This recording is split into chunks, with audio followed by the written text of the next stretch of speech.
안녕하세요. 책방 아재입니다. 오늘은 공간인간이라는 책을 소개해 드릴 거고요.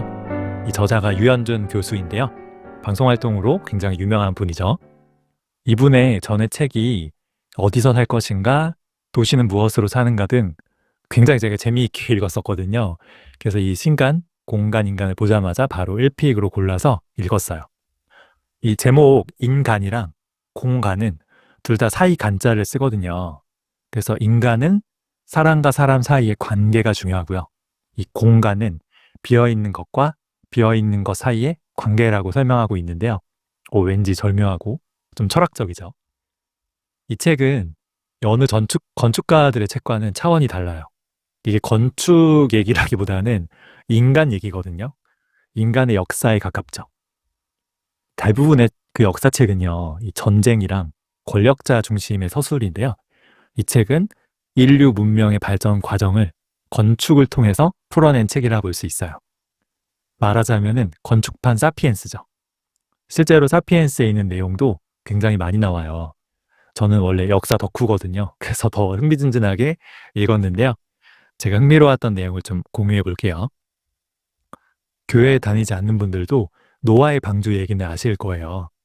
홍수가 나서 세상이 멸망하는 얘기인데요. 흥미로운 거는 꼭 성경뿐 아니고요. 전 세계 대부분의 이제 신화를 보면은 이 홍수로 세상이 멸망한다는 내용이 꼭 나와요. 이게 한 지역에서 그랬으면 이해할 수 있는데 전 세계적인 현상인 거는 좀 이상하죠. 진짜로 예전에 이런 홍수가 있었던 게 아닐까라는 추측이 있었는데 이게 진짜로 밝혀졌대요. 그러니까 전 세계적으로 홍수가 생겨서요. 실제 그때까지 인류가 살던 대부분의 지역들은 이제 바다에 잠기게 되죠. 고대 인류는 일단 마실 물이 구하기 쉽고요. 또 땅이 비옥한 강의 하류 지역에 몰려 살았는데요. 강의 하류 지역이 곧 해안가잖아요. 근데 마침 이제 빙하기가 끝나고 거대한 빙하들이 녹으면서 해수면이 120m나 높아졌대요. 그러니까 당연히 그때까지 인류가 살던 그 해안 지역의 거주지는 다 이제 바다에 잠기게 된 거죠. 그때까지 인류는 뭐 빙하나 뭐 남극이 있는지도 몰랐을 거 아니에요. 그러니까 이렇게 갑자기 물이 차오르니까 인간을 벌하려는 신의 분노라고 생각할 수밖에 없었을 거예요. 그러니까 우리나라 이 서해 바다도 원래 빙하기 때까지는 육지였대요. 근데 물에 잠기면서 지금은 바다가 되었죠. 성경에 나오는 에덴 동산이 있죠. 그것도 실제로 있었을 거라 추정하는데요. 지금의 이 터키 흑해 근처라고 해요. 그러니까 역시 바다에 잠긴 거죠. 그러니까 에덴 동산은 어떻게 보면 뱀, 선악과를 따먹으라는 뱀이 나오잖아요. 뱀이 빙하고요. 선악과는 홍수일 수도 있어요. 에덴 동산에서 인류는 굳이 뭐 노동할 필요도 없고 과일 마음껏 따먹으면서 유유적적 여유롭게 살았는데 이제 홍수가 나서 이제 에덴 동산에서 쫓겨났잖아요. 그래서 그 후부터 농사를 짓기 시작하면서 하루 종일 고된 농사일에 시달렸잖아요. 그래서 뱀과 선악과는 빙하와 홍수일 수도 있다는 거. 제가 사피엔스 책도 굉장히 처음 읽고 충격을 받았었는데 그 중에 하나가 이 고대 세계에서 저희는 이 사피엔스가 살아남았으니까 사피엔스만 있었을 거라 생각하는데요. 이제 네안데르탈인을 비롯해서 유사한 인류가 꽤 많이 같이 살고 있었어요. 근데 지금은 없잖아요. 결국 사피엔스가 나머지 다른 인류들을 이제 죽였다는, 멸종시켰다는 게 유력한 설이에요. 그러니까 잔인하죠. 근데 이 네안데르탈인은 이제 보니까 사피엔스보다 몸집도 크고요. 더 강했거든요. 내용량도 더 커서 아마 지능도 더 뛰어났을 거란 분석도 많아요. 그러니까 네안데르탈인은 더 크고 강하고 똑똑했는데 왜 멸종했을까요? 정답은 다구리예요, 다구리. 그러니까 아무리 싸움을 잘해도 다구리에는 장사 없잖아요. 사피엔스 무리는 이제 네안데르탈인 무리보다 훨씬 수가 많았어요. 왜 사피엔스는 그렇게 떼거지로 몰려다닐 수 있었을까요? 그러니까 사피엔스 책에 의하면은 이제 다른 유사 인류와 달리 이제 신이나 사후세계 등 허구의 이야기를 믿는 능력이 있었기 때문이래요. 그러니까 같은 신을 믿고 같은 신화를 믿고 허구의 이야기를 믿는 사람들끼리는 더 큰 규모의 집단을 이루고 하나로 뭉칠 수 있었다는 거죠. 특히 사후세계가 큰 역할을 했는데요. 이제 죽은 다음에 더 좋은 곳에 갈 수 있다는 그런 사후세계에 대한 믿음은 이제 하나로 집단을 뭉치게 할 뿐 아니고요.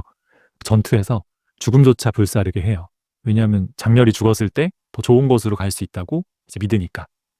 이런 광적인 사피엔스 대규모 집단은 당연히 이제 소규모 유사 인류는 이제 살아남기가 힘들었겠죠.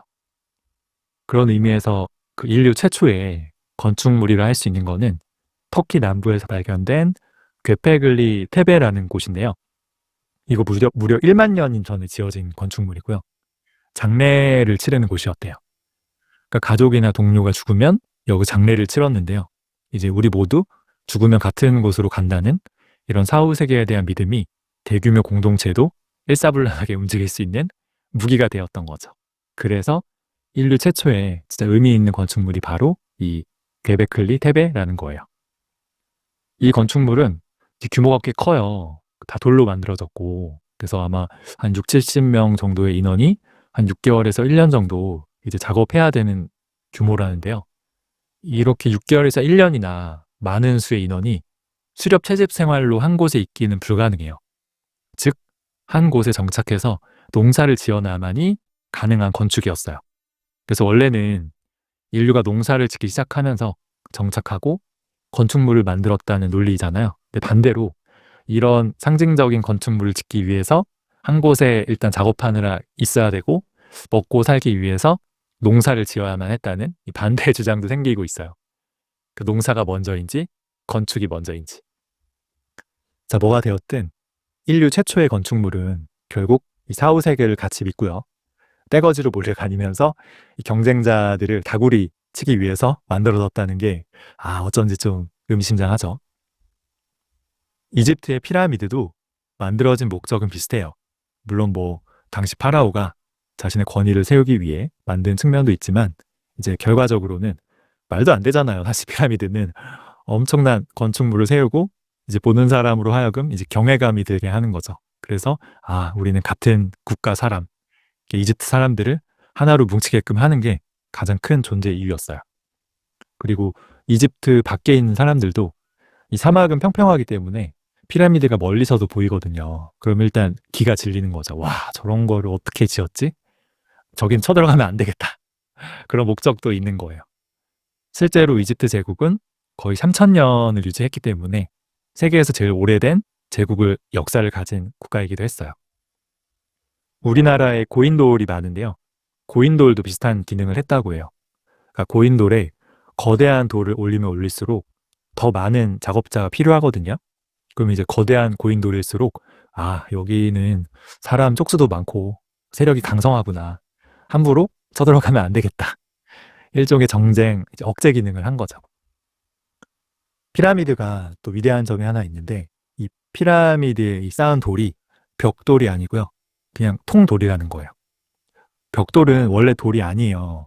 흙을 뭉쳐서 이제 불에 구운 거고요. 이 통돌은 원래부터 그냥 돌 하나의 돌이었죠. 벽돌은 가공하기 쉽지만 통돌은 가공이 어렵잖아요. 무겁고. 하지만 내구성은 압도적으로 그냥 돌이 강하죠. 지구에서 가장 오랜 기간 보존할 수 있는 물질이 바로 돌이에요. 낸드 플래시나 하드디스크는요. 아마 한 20, 30년 보존도 힘들 거예요. 종이도 사실 그렇고요. 벽돌도 마찬가지인데요. 벽돌로 지은 지구라트라는 건물은 아예 없어졌고요. 그리고 콜로세움도 꽤 많이 파손됐죠. 근데 훨씬 오래전에 지은 이 통돌로 쌓은 피라미드는 4,500년이 지나도록 대부분 건재하죠. 물론 당시에 이 피라미드를 쌓았던 사람들에게는 이 지옥이었겠지만 덕분에 후대 사람들이 돈을 잘 벌고 있으니 다행일 수도 있겠죠. 책에 인류 최초의 도시가 나오는데요. 수메르 문명의 우르크라는 도시예요. 그 인류 최초의 소설이 길가메시 서사시인데요. 이 주인공 길가메시가 이 우르크의 왕이거든요. 우르크가 이제 메소포타미아 지역에 있었는데 이제 이집트 문명도 그렇고요. 이 공통점이 있어요. 이게 큰 강이 흐르는 하류의 건조한 지역이라는 거예요. 그러니까 인류가 모여 살면요. 이제 리스크가 하나 있는데 전염병이에요. 전염병 퍼지면 다 죽는 거예요. 근데 이 건조한 기후는 바이러스가 퍼지는 거를 막아주는 거죠. 그래서 아시아의 메콘 강이나 미국의 미시시피 강도 굉장히 크고 거대한데요. 여기 하류 지역은 비가 많이 온대요. 그러니까 습하기 때문에 이 전염병 때문에 이 거대한 도시 형성이 힘들었다고 해요. 그래서 이런 걸 보면 진짜 인류의 문명조차도 참 운에 좌지우지 되는구나 라는 생각이 들죠. 자, 어쨌든 이 세계 최초의 도시 우르크는 한 5만 명이 넘는 도시였는데요. 성경에도 이 도시 이름이 나와요. 그리고 같은 시대에 우르크 말고 소돔과 고모라 얘기도 나오는데요. 이 성경에는 소돔과 고모라 이 도시 사람들이 너무 좀 윤리적으로 타락해서 결국 하나님이 멸망시켰다고 나오는데, 성경을 기록한 그 유대인들은 도시에 살지 않았어요. 도시 밖에서 양을 치면서 유목 생활을 했거든요. 이 유목민들은 거의 가족 단위예요. 그래서 뭐 한 20명에서 뭐 한 5, 60명 사이의 규모였는데요. 이 정도 인원은 그래도 우두머리가 통제할 수 있어요. 근데 도시는 다른 게, 이제 우르크만 거의 5만 명이라고 했잖아요. 이 수만 명의 인원을 통제할 수가 힘들어요. 법이나 뭐 이런 게 있으면 가능한데, 안타깝게도 당시 인류에게는 이 법이라는 개념이 없었거든요. 그러니까 아마 당시의 도시인들은 내 본능에 따라서 그냥 제멋대로 살았을 거예요. 뭐 도둑질, 폭행, 뭐 살인도 서슴없었을 테고요. 특히 성적으로 너무 타락해서 이 도시에는 성병이 창궐했을 가능성도 커요. 그러니까 그야말로 무법천지고 양육 강식의 지옥 그 자체였죠. 도시 밖에서 이렇게 조용히 유목 생활을 했던 유대인들 입장에서는 이 무법천지의 도시 사람들이 아마 이해가 가지 않았을 거예요. 성경에 소돔과 고모라를 부정적으로 기록한 것도 이유가 있죠. 나중에 많은 시간이 지나서야 이 도시를 유지하기 위해서 법과 규율이 생겨요. 우리가 너무 잘 아는 함무라비 법전이나 성경에 나오는 모세 십계명 같은 거죠. 도시와 문명이 탄생함에 있어서 이제 제일 처음으로 중요했던 거는 신화와 사후세계 등 허구의 이야기를 믿는 것이었다면요, 이 두 번째로 중요한 거는 이 사피엔스의 충동적인 본능을 억제하는 법과 규율이었던 거예요. 이 최초의 도시 우르크에서는 길가메시 말고도 정말 역사적인 인물이 하나 탄생하는데요. 지금의 기독교, 천주교, 이슬람교 3대 종교의 시조라고 할 수 있는 아브라함이란 인물이에요. 무려 50억 명이 넘는 종교인의 시조죠. 참고로 이제 모르시는 분도 있을 텐데, 이제 기독교, 천주교는 하나님을 믿잖아요. 그리고 이슬람교는 알라 신을 믿죠.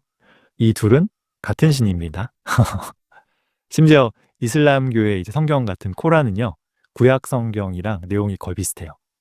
저는 이제 원래 모태신앙이었는데 나중에 커서 이걸 알게 된 거예요. 그래서 와, 같은 신을 믿는 사람들끼리 수세기 동안 싸웠다는 게 좀 씁쓸했죠. 자, 어쨌든 이 아브라함, 이 세계 종교의 시조가 되는 아브라함은 그 최초의 도시 우르크에서 태어났어요. 그러니까 처음에는 도시 출신이었던 거예요. 근데 나중에 이 하나님의 부름을 받고 도시 밖으로 나가서 유목민이 돼요. 그래서 이 아브라함의 후손인 유목민들이 구약 성경을 썼으니까요, 이 기독교, 천주교, 이슬람교 모두 유목민의 종교인 셈이에요. 근데 당시에 이 유목사회는 농업사회에 비해서 너무 좀 규모도 작고 열악했어요. 그 성경에 카인과 아벨 이야기도 나오는데요. 카인은 농사를 짓고 이제 동생 아벨은 양을 키웠어요. 그러니까 카인은 농업인, 아벨은 유목민인데 결국 이 농업을 하는 카인이 동생 아벨을 죽이죠. 그 당시에 농업사회가 유목사회를 압도했다는 거예요. 뭐 당연할 수밖에 없죠. 근데 이상한 거는 그렇게 농업사회가 훨씬 강성했는데 그때 그 농업사회의 종교는 지금 거의 남아있지 않죠. 오히려 좀 약세였던 유목사회의 종교는 전 세계로 퍼졌잖아요. 그 책에는 이 이유가 이미지랑 텍스트의 차이라고 해요. 그 당시 우르크나 이런 도시 농업사회에서는 사람들이 믿는 신들이 다 이렇게 조각 혹은 뭐 동상, 이미지가 있었대요. 심지어 그 아브라함의 아버지가 원래 도시에서 그런 우상 조각을 만드는 일을 했다고 해요. 그 눈에 보이는 실체가 있으니까 굳이 뭐 글이나 스토리를 남길 필요가 적었던 거예요. 근데 유목민들은 이제 늘 떠돌이 생활을 해야 하잖아요. 그러니까 부피가 크고 무거운 뭐 이렇게 우상이나 동상이나 조각을 남길 수가 없었어요. 그 눈에 보이는 이런 것들보다는 이제 글, 텍스트 그런 걸 남긴 거죠. 구약 성경이 바로 그런 거잖아요. 사람들에게 전해질 수 있는 거. 그 눈에 보이는 우상이나 조각들은 이제 공간의 제약을 받아요. 그러니까 아무리 대단한 종교가 생겨도 이게 다른 지역으로 퍼지기가 힘들어요. 도시가 망하거나 이제 타 세력에 점령당하면은 이제 그냥 없어지는 경우도 많았죠. 근데 유대인들은 자신들의 이야기를 이 텍스트로 만들었고요. 이는 문자를 통해서 널리 전 세계로 결국 퍼질 수 있었죠. 그래서 기독교랑 천주교는 성경이 있고요. 이슬람교는 코란이 있고, 심지어 불교도 경전이 있잖아요. 그래서 아직까지 살아남을 수 있었다는 거예요. 진짜 이 글은 위대하다는 생각이 들었어요. 이 인류의 진짜 혁신은 문자, 종이, 금속활자란 말도 나오는데요. 이 세 가지가 생기면서 이제 책이 아주 값싸게 이제 보급될 수 있었고, 수천 년간 쌓인 그 인류의 지식들을 손쉽게 일반 서민들도 배울 수 있게 된 거예요. 근데 의미심장한 거는 문자랑 종이, 금속활자 모두 성경이랑 관련이 깊습니다. 금속활자가 나온 후에 가장 많이 인쇄돼서 팔린 책이 성경이랑 코란이에요. 그래서 기독교랑 천주교, 이슬람교가 지금처럼 가장 많이 퍼질 수 있었던 것도 이런 인류의 혁신으로 인한 혜택을 가장 많이 받기 때문일 수도 있어요. 참고로 1위가 성경, 2위가 코란인데 3위는 마오쩌둥 어록이라고 합니다. 책에 나오는 또 하나 재미있는 거는 세상에서 가장 유명한 철학자였던 이 소크라테스는 의외로 글을 되게 싫어했다고 해요. 그 소크라테스는 아마 이 질문을 하면서 상대방과의 대화를 통해서 이 진리를 추구했던 그 특유의 스타일 때문인 것 같은데요. 결국 소크라테스는 아무런 글도 남기지 않았고요. 하지만 우리가 그를 기억하는 거는 그의 제자였던 플라톤이 스승에 대해서 열심히 글을 썼기 때문이에요. 그 플라톤의 글이 아니었으면은 지금 누구도 소크라테스를 몰랐겠죠. 자, 인간은 죽어도 글은 남습니다. 그러니까 수천 년, 수백 년 전에 이제 사람은 죽었지만 그들이 쓴 글은 기억되잖아요. 그래서 나중에 내가 죽는다 해도 지금 이 영상이나 이제 글들은 남지 않을까? 그 전에 구글이나 네이버가 망할 수도 있죠. 돌에 기록해야 되나? 이런 생각도 한번 해봤어요. 피라미드랑 바벨탑 같은 이런 고대 건물들은 공동체를 하나로 묶어주는 상징적 역할은 했지만 실용적인 쓰임새는 사실 별로 없었어요. 기껏해야 지도자 왕의 권위를 위한 무덤 같은 거였죠. 근데 이제 그리스 시대에 들어와서 인류 최초로 그냥 일반 평범한 시민들을 위한 실용성이 있는 건축이 생겼거든요. 바로 반원형 극장인데요. 아마 그리스 로마 관련 영화 보시면은 많이 보셨을 거예요. 거의 큰 거는 2만 명 가까운 인원이 둘러 앉을 수 있게 설계되었는데요. 그냥 일반 시민들이 그냥 공연 같은 거를 구경할 수 있게 했어요. 최초의 민주주의가 그리스에서 생겼잖아요. 이 최초의 민주적인 건축물도 그리스에서 시작된 거죠. 이거는 그리스 사람들이 특별히 민주적이라 그런 게 아니고 이 그리스라는 지형과 날씨의 영향이 컸거든요. 인류 역사를 들여다보면은 대부분은 그냥 운이에요, 운. 자, 고대 문명이 있었던 우르크 같은 메소포타미아나 이집트, 중국의 황하 등은 대규모로 이 치수 공사가 필요했던 농업 중심의 경제였어요. 이 치수 공사 관제 사업을 하려면은 많은 인원이 일사불란하게 움직여야 되잖아요. 그러니까 지시를 하는 우두머리가 필요했고 강력한 왕이 생길 수밖에 없었죠.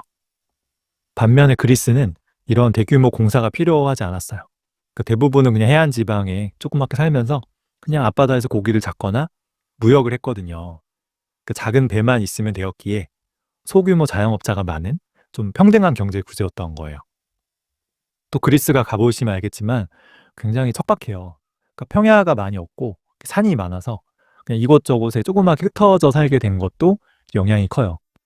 조그마한 공동체들이 그냥 각자 자기들만의 자치권을 갖고 연합한 형태였기에 어떻게 보면 좀 민주주의가 꼽히기 수월했다는 거죠.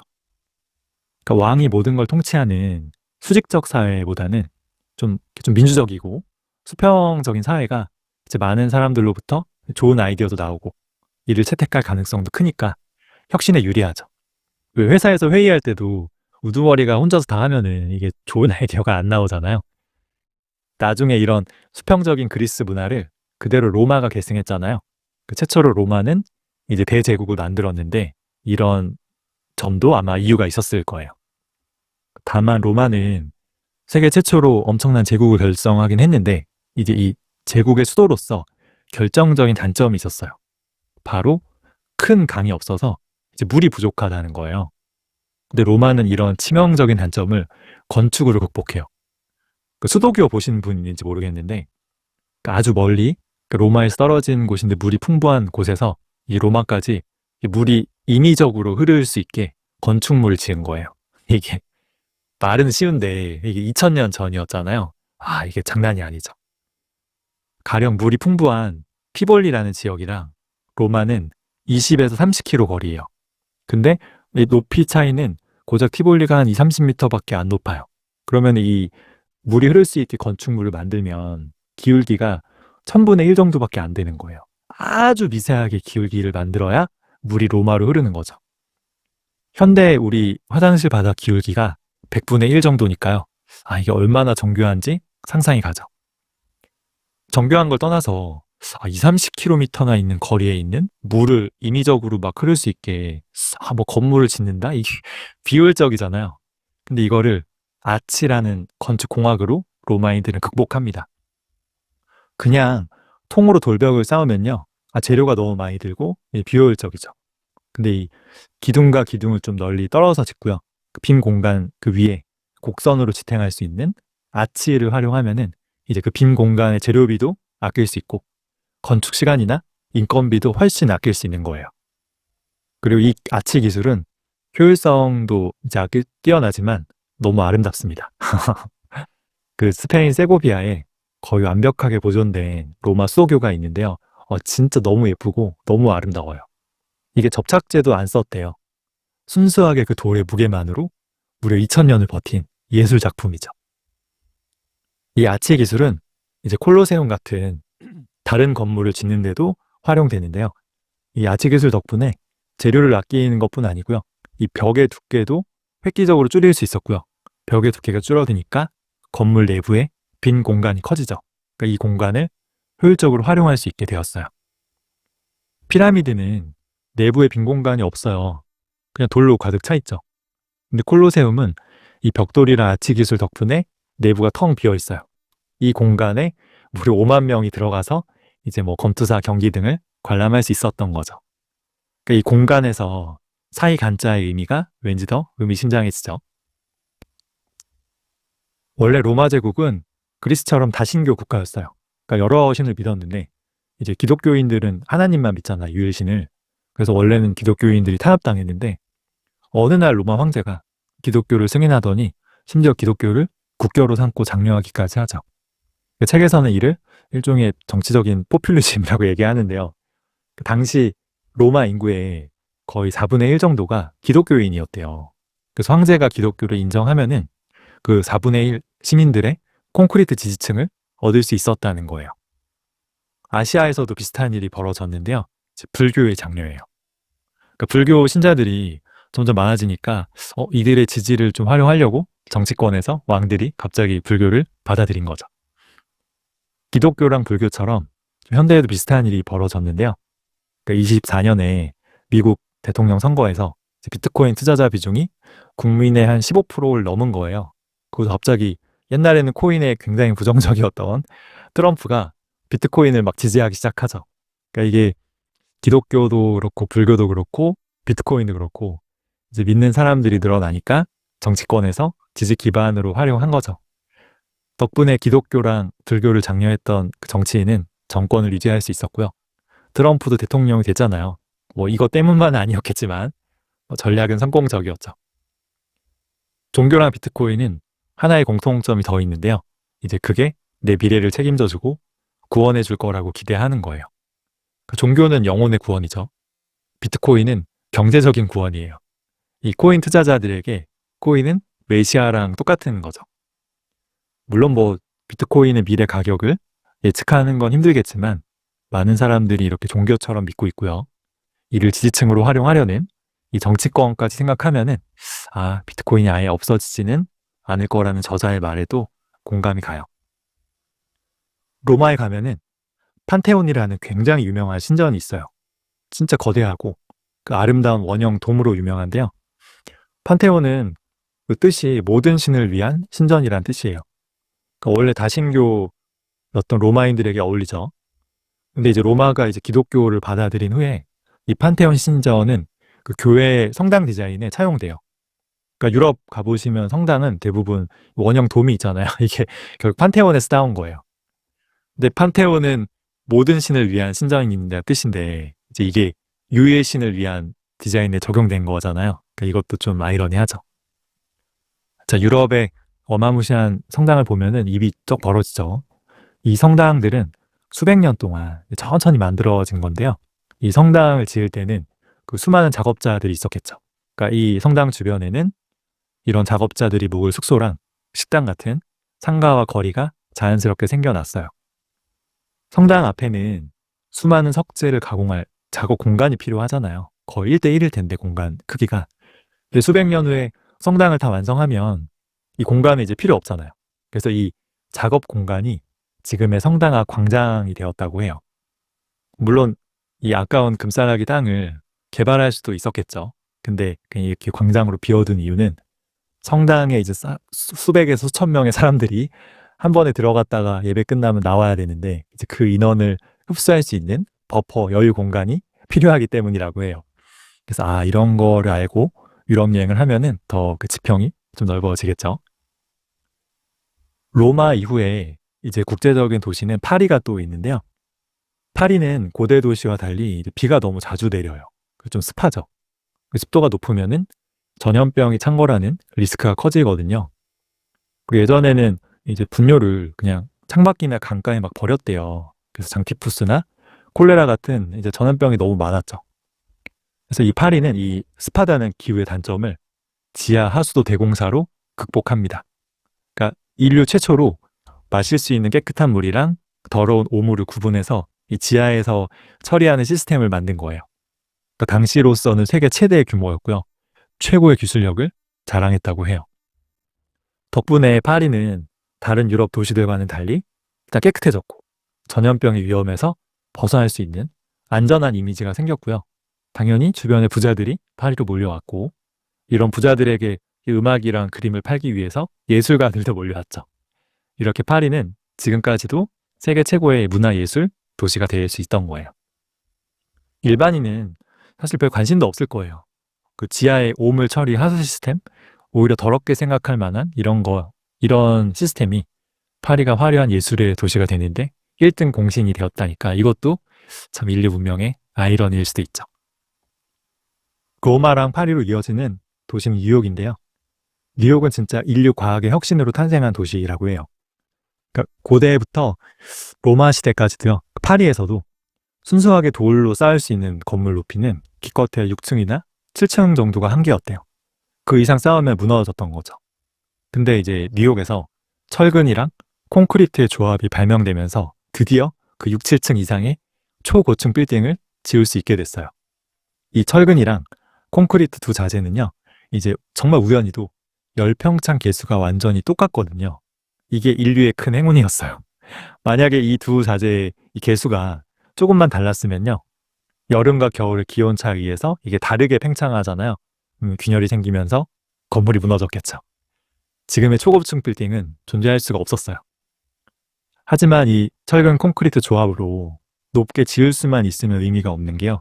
이게 계단으로만 올라가는 한계가 있잖아요. 그쵸? 10층만 돼도 계단으로 오르락내리락 힘들어요. 근데 마침 또 엘리베이터가 그때 발명이 됩니다. 전기의 힘으로 올라갈 수 있죠. 철근 콘크리트랑 엘리베이터의 발명으로 드디어 인간은 그간 개척하지 못했던 하늘 위 공간, 허공의 공간을 점령할 수 있게 된 거예요. 그래서 파리와 달리 뉴욕에는 30층이 넘는 고층 빌딩들이 들어섰고요. 이 높은 건물은 좁은 공간에 더 많은 사람들이 살 수 있고 일할 수 있게 해주었어요. 이 많은 사람들이 몰리면 몰릴수록 아이디어는 증가하고요. 창의력도 더 올라간다고 해요. 이 혁신이랑 과학기술 발전이 가속화됐죠. 저는 반도체랑 비슷하다는 생각도 들었어요. 그 반도체도 칩이랑 칩 사이에 거리가 짧을수록 손실 로스도 적어지고 더 빨라지고 효율적이 되거든요. 그래서 반도체도 고층 빌딩처럼 이렇게 적층으로 쌓는 거예요. 자, 철근 콘크리트랑 엘리베이터 말고도 이 자동차, 기차, 비행기 이런 것도 인류의 혁신을 가속화하는 데 큰 역할을 했어요. 그러니까 걸어 다니면서 말을 타고 다니며 정보를 전달하는 건 느리잖아요. 자동차랑 기차는 차원이 다르죠. 훨씬 짧은 시간에 많은 사람들과 정보를 교환할 수 있어요. 심지어 나중에 전화가 나온 후는요, 이제 직접 갈 필요도 없죠. 몇 주에서 몇 달에 걸쳐 이제 받을 수 있었던 정보를 이제 전화로 몇 초 만에 이제 전달할 수 있었어요.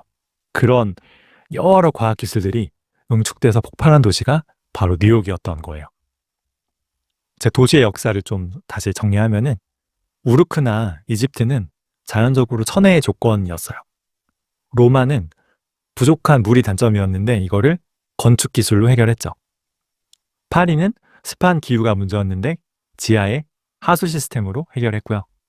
뉴욕은 온갖 과학 기술을 활용해서 이 하늘 공간을 활용했고 정보 전달 시간을 단축할 수 있었어요. 자, 이렇게 도시화가 진행됐는데 도시화는 한 가지 단점도 있어요. 예전 고대 사회를 생각하면 다른 사람들과의 협력이 중요했어요. 협력하지 않으면 생존이 힘들었죠. 그리고 뭐 내가 마음에 안 든다고 이사하는 것도 쉬운 일은 아니었어요. 일단 고립되면 힘들었죠. 그 고대 사회에서는 웬만하면 다른 사람들이랑 사이좋게 지내는 게 중요했어요. 그렇게 사회성 좋은 사피엔스만 살아남았고 우린 그들의 후손이죠. 근데 이게 도시화가 되고 기술이 발전하면서 이제는 굳이 다른 사람의 도움이 없어도 혼자서 생존이 가능하거든요. 돈만 있으면. 그러니까 점차 우리 인류는 개인주의적 성향이 될 수밖에 없어요. 개인주의적. 솔직히 일제시대에는 우리나라 조국을 위해서 목숨을 바친 독립투사들이 많았잖아요. 근데 과연 지금 시대에도 그런 청년들이 있을지 조금 의문이죠. 국가가 중요할까요? 뭐 내가 사는 도시가 중요할까요? 아니면 내가 중요할까요? 좋은 사회를 만드는 게 중요할까요? 내 개인적인 행복이 중요할까요? 그러니까 이게 AI가 더 발전하면은 국가에 대한 개념도 점점 희미해질 것 같아요. 그러니까 전 세계 어디든 내가 살고 싶은 곳에 살면서 누구나 이 디지털로 경제활동을 하는 진정한 디지털 노마드 세상이 될 수도 있겠죠. 책에 그 자율주행차에 대한 내용이 있는데요. 되게 충격적이었어요. 그러니까 우리는 자율주행 차 하면은 자율주행 택시 등을 생각하잖아요. 근데 이 작가가 얘기하는 자율주행은 자동차가 아니라 그러니까 이동하는 집 혹은 사무실이에요. 자율주행이 진짜 완벽해지면 뭐 이렇게 이동하는 동안 잠을 자거나 휴식을 취하거나 뭐 넷플릭스 보거나 업무를 볼 수도 있잖아요. 그러니까 이동하는 집이자 사무실이 되는 거예요. 그 단점은 요리를 하거나 이제 화장실 갈 때는 이제 물이 필요하니까 힘들잖아요. 그래서 앞으로의 이 건축물은 주방이나 욕실 같이 물이 필요한 시설만 갖추고요. 자율주행 집이 건물 안에 오면은 우주선처럼 도킹을 하는 거예요. 그래서 주방이랑 화장실만 제공하는 호텔처럼 바뀌는 거죠. 내 집이나 사무실에 생활은 하고. 혹은 뭐 컨퍼런스 회의 공간이나 뭐 놀이 공간만 제공하고 볼일 마친 사람들은 다시 자기가 타고 온 자율주행 집을 타고 원래의 집으로 가서 거기서 또 도킹하면 되죠. 그러니까 좀 기발한 생각이죠. 자율주행 차에서 벗어나서 이제 자율주행 집, 자율주행 사무실, 그리고 그거를 도킹하는 건물까지 생각한 거잖아요. 이런 도킹 시스템이 글로벌로 규격화돼서 만약에 통일되면요. 그러면 진짜 내 집으로 이동하면서 전 세계를 여행할 수도 있죠. 그래서 내 집, 내 사무실은 편하잖아요. 가끔 호텔에 들러서 주방이랑 욕실만 도킹해서 사용하는 거죠. 뭐 또 기술이 발전하면 이제 주방이나 욕실 도킹조차도 필요 없는 시대가 올 수도 있어요. 자, 인류의 역사는 결국 공간을 지배하는 과정이었어요. 그러니까 걸어 다니다가 바퀴와 말이 생기면서 이제 처음으로 그 지배 공간을 넓혔고요. 삼각도시 개발되면서 육상보다 수월한 해상 이동도 가능해지고요. 대항해 시대가 열렸죠. 자동차랑 기차, 지하철, 비행기가 생기면서 점점점 지배 공간이 넓어지고 철골 콘크리트랑 엘리베이터의 등장으로 이제 허공, 하늘 공간까지 점령할 수 있었죠. 심지어 전화랑 인터넷이 생기면서 이 물리적인 공간조차 뛰어넘게 돼요. 그래서 이 중에서 저자가 생각하는 가장 뛰어난 혁신은 인터넷이라고 해요. 다른 혁신들과는 달리 이 들어가는 자원이랑 노력 대비해서 인터넷은 너무나 광대하고 거의 무한한 가상 공간을 만들 수 있잖아요. AI의 발전으로 이 가상 공간은 더 넓어지겠죠. 근데 이제는 이 공간을 지배하는 지배자가 도시나 국가가 아니에요. 민간 기업이죠. 뭐 구글, 아마존, 메타, 뭐 알리바바, 텐센트 같은 우리나라는 네이버가 있겠죠. 그래서 글로벌 그냥 플랫폼 민간 기업이 가상 공간을 지배하고 있는데요. 이제 AI 시대에는 어떤 회사가 이 공간을 지배할 것인지 질문도 던지고 있어요. 그래서 이 인류의 역사가 결국 공간을 지배하는 과정이었다는 이 저자의 인사이트가 정말 놀랐고요. 전에도 느꼈지만, 이분은 건축가가 아니고 그냥 인문학 교수 같아요. 저는 그래서 더 재미있고 마음에 들었던 책이에요. 순수한 건축을 기대했다면 실망하실 수도 있습니다. 하지만 사피엔스나 총균세 같은 책을 좋아하는 분이라면 적극 추천해요. 책의 말미에 나와 있긴 해요. 이 책은 건축을 통해 비춰보는 사람에 대한 이야기입니다. 준비한 내용은 여기까지고요. 좀 길었죠? 뭐 궁금하신 내용이나 의견 있으시면 편하게 남겨주세요. 오늘도 들어주셔서 너무 감사합니다.